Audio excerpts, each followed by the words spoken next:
Takaro ne COVID kuno. Isikaiziye. Saka ndakona tokono fira mtaki shop.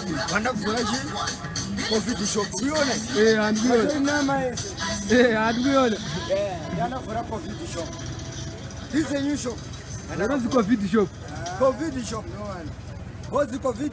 I do room much. Not about cheap, but free. All right. So I'm selling everything chicken to prepare my chicken. All right. And this. Put up on the road. Then this is the old shop. I'm not going to show now. I know that. This is the old shop. I'm not going to show now. It's only with that word in faith. I'm going to fit for you.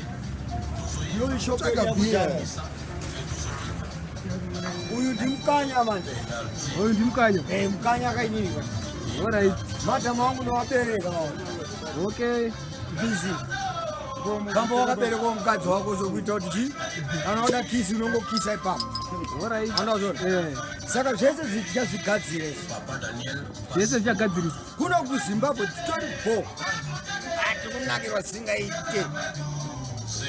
Vanhu vese dhinzi akabatwa neCovid muna 30 avana asitoboziya akandudza nezuro yede week ari pamba akanduza fambi akatontora kati ndakashakuya uzokuonai saka this disease inongorapika ipapo kuZimbabwe kozi kunopisa kunodziya aona manje dhinzi achauya nhasi kana mangwana manager wakakafa kozi wangasati vamuziya dhinzi mupenyu anogara imberi next kuna namushonga opposite kuseri back namushonga kuna 30 akapona neCovid waona manje saka zvinhu zvese it's normal hapana kanzi ezi hapana kana munhu ari kurwara shamwari vanhu vakuramba kurwara shamwari kana kufa kuna kana finara kuno vari kuramba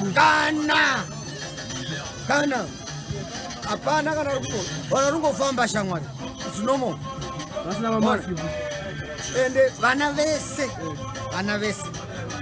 hapana kana ari kundombonetsa vari kungotamba bhora murodhi chii neighborhood ndo iri kunetsa picha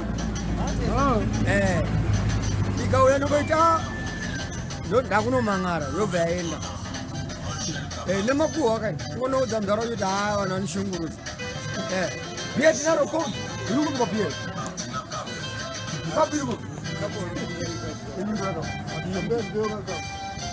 waona mati saka mukuru arumba sei kune mashabhini 35 mashabhini but mukuru wo unonge waziya ka mukuru wo chi dini yakwe diesel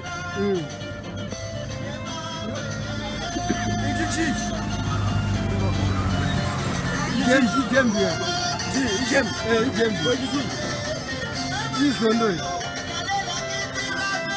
amasoseji ichicken bona manje machips nemagaka iCovid shop iyoyo ya zvese zvinooneka apa itsoko sokoka namadhure madhamu vanenge vakaita handikuona dhirira imanje izvo anozizive same thing ani izozikana same thing but manje chinhu chandoda panapa chandisingade kushaya zvangu izvi dzimai apa pamunhu ndogona kumuuraya apa panourayiwa munhu apa ndomutambo chaicho wakatanga kudhara apa ndakudambotaura neEnglish because I'm educated better than anybody. This is our slogan. And this is a renovation we did yesterday, a day before yesterday. So it's about 3 days doing this. And we wanted some of the things. Come here. I want to show you. This is our special. Pandachari General. We haven't yet tried anything. Wow. You get me? Are we together, my son? Teachers. Can you be telling me not to disturb you? Can you move away from him? Gonzalo. Hello, buddy. You want to give us 10? Hey, no.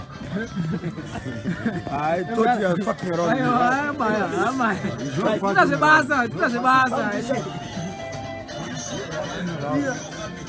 This is my totem. You get me? Eh, This is my good. totem. This is my wife. All right. Don't disturb me, guys. So what are we doing now? Atukutora. Don't get disturbed. We've got renovations on the ground. Buddha is one of our best workers here. All right. Because But I don't see them. I love him. No, that's good. Yeah? I love him. What so about? much. He's one of the best Buddha. He do what I want every time. Now people are disturbing our flower bed here. Come here. Eh, aparecia. People are disturbing our flower bed. They are throwing liters on the flowers. You get me? Eh. Which is, I'm not happy about it. I told my next door that I know I'm more good for about an it. I will solve it, but I'm failing to solve it. They've got chickens, chips and everything. Eh. It's only you took a video. I'm not ready. It's over.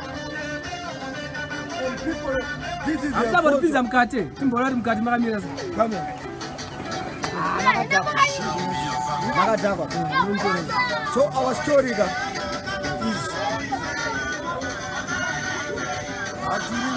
Mulimo.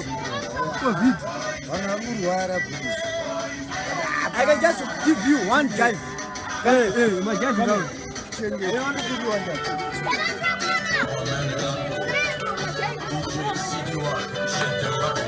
I want to give you one dive.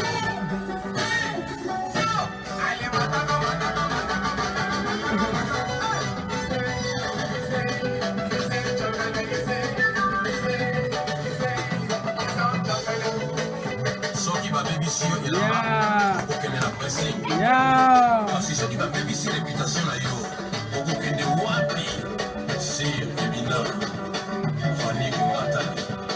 Yeah.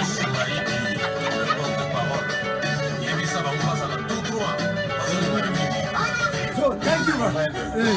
Thank you for what you did. Aliga. Eh, amashimbi. Hope you snowman. Eh, Those are asizona. the guys that you talk about. All right, amashimbi. Thank you very much.